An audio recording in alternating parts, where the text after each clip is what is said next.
Good morning, ladies and gentlemen.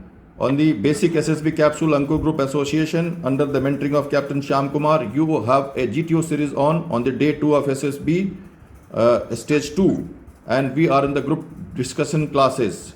The topic for the day as second round of group discussion is joint family is better than a nuclear family. You are 7 of you here, just number 272, 278, 79, 288, 287 and T959, 7 of you and 291.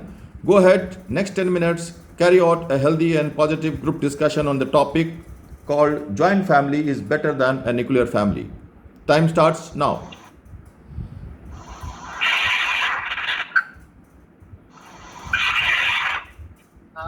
Good morning, ladies and gentlemen.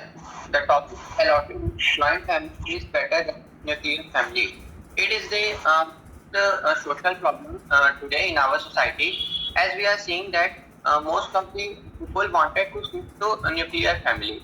They do not want to live in a joint family. They wanted to make their family apart from their family, want to live in their family.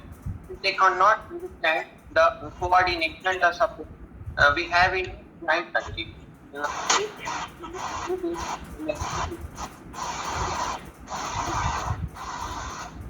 Several ups and downs of life in every and in a nuclear family, no one will be with us. If we need someone, then we have to go to our neighborhood to ask them from help. But in joint family, it is not so. Every family member support us in every possible way they can do. I want to add a point on to chess number 291's points. That is the joint family is better than the nuclear family, because there is a strength and the backbone of the person who is held their life in a single mode. The joint family motivates them and support them as well. I am totally agree with such point of chess number 2. It's 88, and I want to add some points on it. Like joint family give us the environment.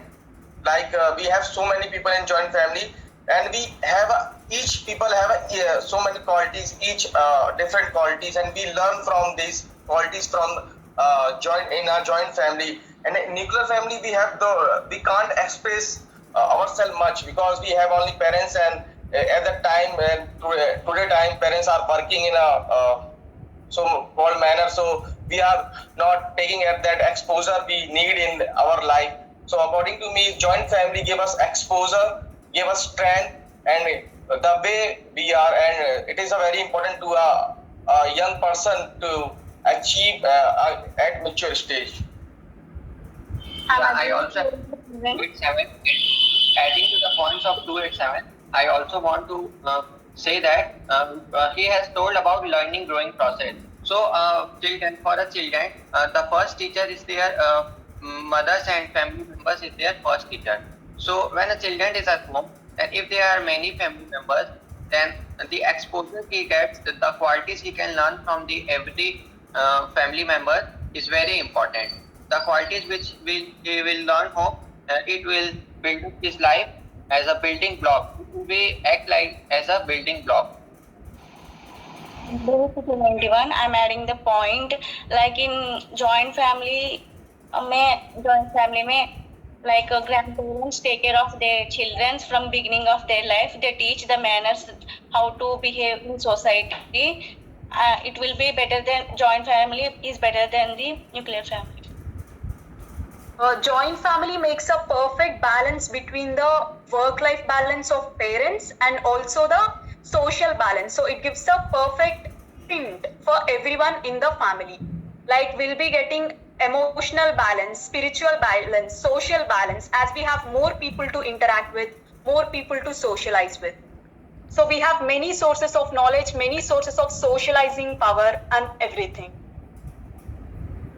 Joint family, I also agree with chess number 278, 288 and 279, 291. Joint family is also who is a member who added to all others with know to that what they are doing and what they are want to that. But if we are doing wrong something, the one member who is the leading the family, who is the main member, who always motivate and told that that is your wrong work, you can do in right manner, you can do in that you will be success in your life. I'm adding to the point 272. Like in joint family, if there is some problems like financially, or they will support. Like we are also known that unity is strength. In joint family, there is a unity in financially. If there is a problem, they will all support. If there is a function gatherings, they all work together. All right, I have 2 points to hint you. What is the concept culturally in India? What is our tradition? Does the Indian culture suits the requirement of, does the Indian culture needs and requirement of joint family or nuclear family? What is the comparative state between the world over, European countries, foreign cultures? Okay. What are the problems of nuclear and joint family? How are we, our senior citizens, children and widows, downtrodden, poor people, those who are handicapped, in case such people are to be looked after, how will they survive in the society, so on and so forth. There are many topics. We are only getting into one kind of the topic right now and not varying and imagining the other part of the topic. What is the statistic world over? What kind of families more in the history and in the future? What are the social requirements in the future? How are we going to support our daughter-in-law, son-in-law, brother-in-law? Things like that who are working outside, financial support for women. There are many things, but you are sticking to such some very simple emotional topics of little younger days. You are not growing beyond your age. This group discussion calls for variety of imaginations.